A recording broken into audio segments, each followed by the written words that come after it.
نحمده ونصلي على رسوله الكريم أما بعد فأعوذ بالله من الشيطان الرجيم بسم الله الرحمن الرحيم فاسألوا أهل الذكر إن كنتم لا تعلمون وقال النبي صلى الله عليه وسلم كفى بالمرء كذبا أن يحدث بكل ما سمع সম্মানিত ভাই ও বৈনখল,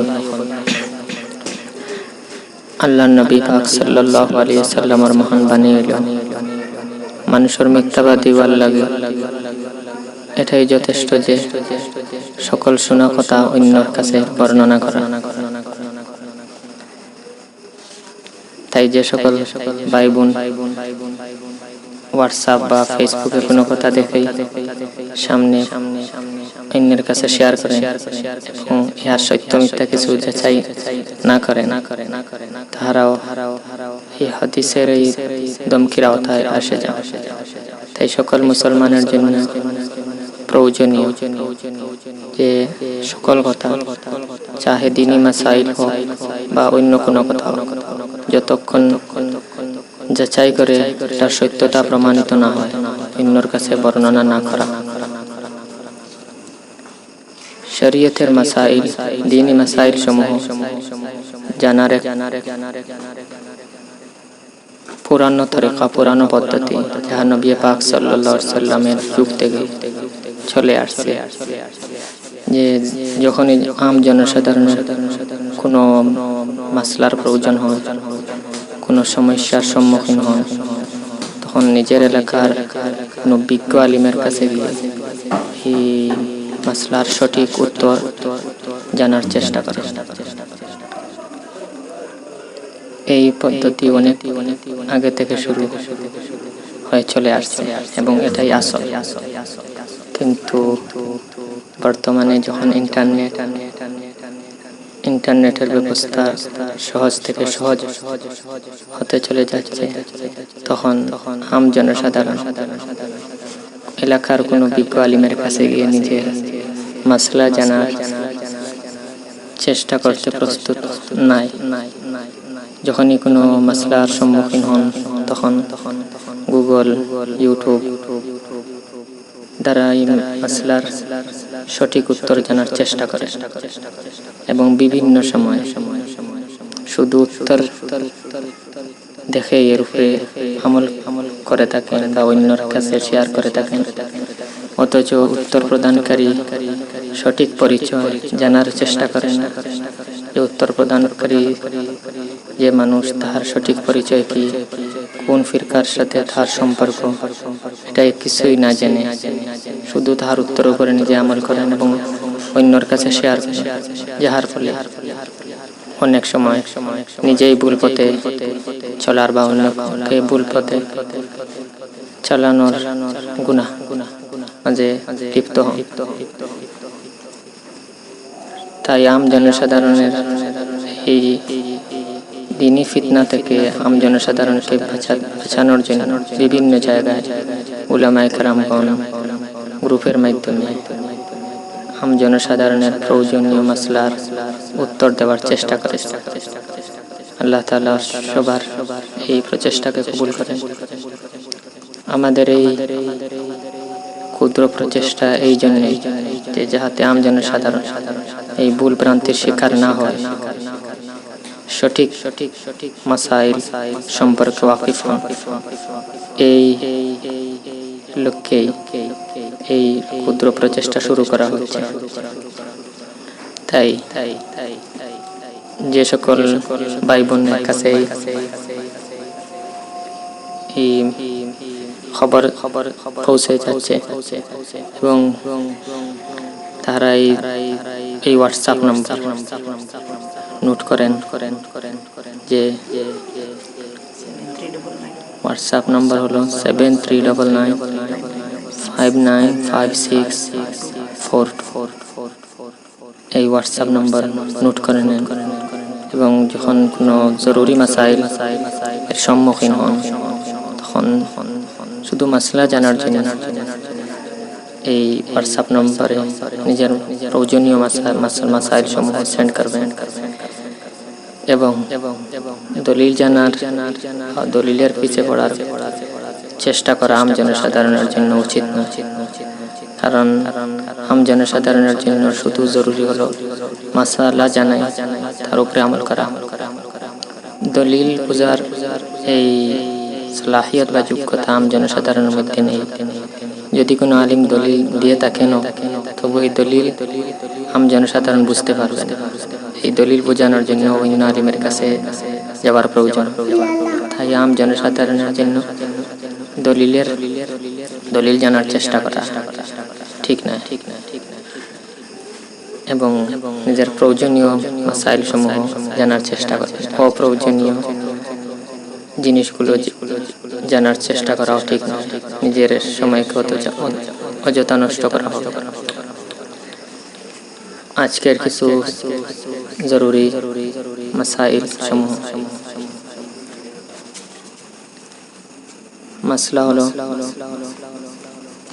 ফরজ নামাজ শুরু করার সময় এই ফরজ নামাজের নিয়ত করা। এই ফরজ নামাজের নিয়ত করা কি জরুরি এবং কখন এই নিয়ত করতে হবে? ইহার উত্তর হলো, প্রথমে নিয়ত বুঝতে হবে যে নিয়ত কাহার নাম। জবান দ্বারা শব্দ উচ্চারণের নাম নিয়ত নয়, দিলের ইরাদার নামই নিয়ত। যখন ফরজ নামাজ শুরু করা হবে তখন এটাই জরুরি যে নামাজ শুরু করতে যাচ্ছেন, যখন শুরু করছেন তখনই এই নামাজের ইরাদা দিলে থাকতে হবে। অনেক পূর্বে যদি ইরাদা করে থাকেন, যেমন বাড়ি থেকে উজু করে জোহরের নামাজ আদায়ের জন্য মসজিদে গমন করছেন, তখন এই পূর্বের নিয়ত যথেষ্ট। কিন্তু ইহার শর্ত হলো এই পূর্বের নিয়ত এবং নামাজের মধ্যে নামাজের উল্টা কোনো জিনিস না করা। হাঁটা ফেরা করলেও এই নিয়ত ভঙ্গ হবে না, কিন্তু খাওয়া দাওয়া বা অন্যের সাথে গল্প করা, এটার দ্বারা এই নিয়ত ভঙ্গ হয়ে যায়। তাই কোনো ব্যক্তি যদি ঘর থেকে গমন করার সময় জোহরের নামাজ পড়ার ইরাদা ছিল ঠিকই, কিন্তু রাস্তায় বিভিন্ন লোকের সাথে গল্প করছেন, এরপরে মসজিদে আসছেন, এখন যখন নামাজ শুরু করছেন তখন দিলে কোনো ইরাদা ছিল না, এই ফরজ নামাজের কথা দিলে ছিল না, এমন অবস্থায় নামাজ শুরু করে দিয়েছে, তবে তাহার নামাজ হইবে না। কারণ পূর্বের নিয়ত নষ্ট হয়ে গেছে এবং যখন নামাজ শুরু করছেন তখন কোনো নিয়তি নেই। এরকম যদি নামাজ আদায় করেন তবে এই নামাজ আদায় হবে, নামাজ দোহরাইয়া নিতে হবে। দ্বিতীয় প্রশ্ন হলো, বিভিন্ন সময় ইমামকে রুকু অবস্থায় পাওয়া যায় এবং কোনো ব্যক্তি তাড়াহুড়া করে ঝুঁকা অবস্থায় তাকবীরে তাহরিমা বলে রুকুতে চলে যান। এমন অবস্থায় নামাজ হবে কি? ইহার উত্তর হলো, যদি ইমামকে রুকু অবস্থায় পেয়ে থাকে তবে ইহার সঠিক নিয়ম হলো খাড়া হয়ে তাকবীরে তাহরিমা বলে এরপরে রুকু তাকবীর বলে রুকুতে যাবে।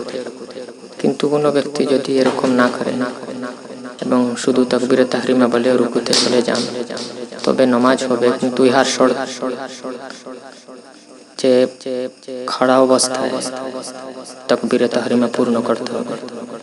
তাই যদি কোনো ব্যক্তি ঝুঁকা অবস্থায় তাকবীরে তাহরিমা পূর্ণ করে, অর্থাৎ হাত দিয়ে হাঁটু পাওয়া যাবে, এমন অবস্থায় তাকবীরে তাহরিমা পূর্ণ করছেন, অর্থাৎ আল্লাহু আকবারের রা পূর্ণ করে থাকেন, তবে তাহার নামাজই হইবে।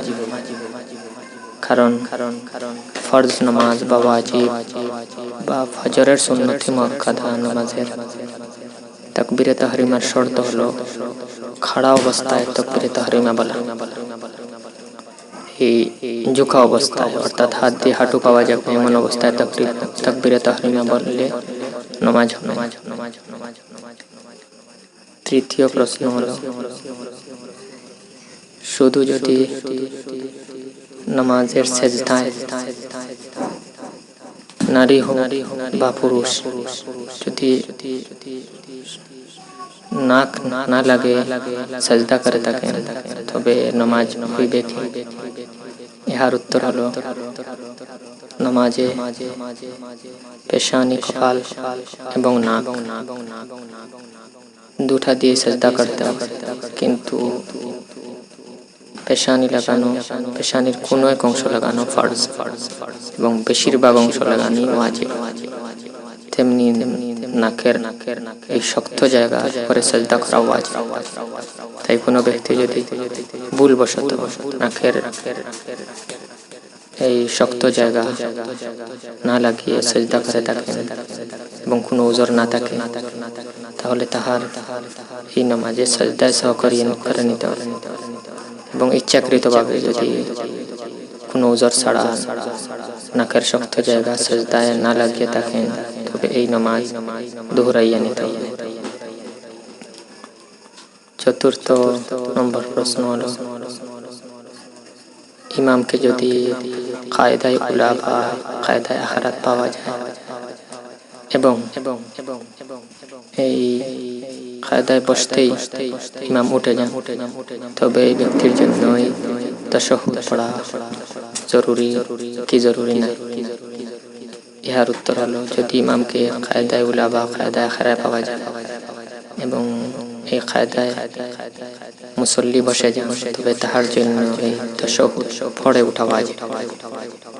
যদি বসে তাশাহুদ না পড়ে তবে ইমামের সাথে হওয়ার কারণে তার উপরে কোনো সেজদায় সহ আসবে না, কিন্তু ওয়াজিব ছাড়ার গুনাহ হবে।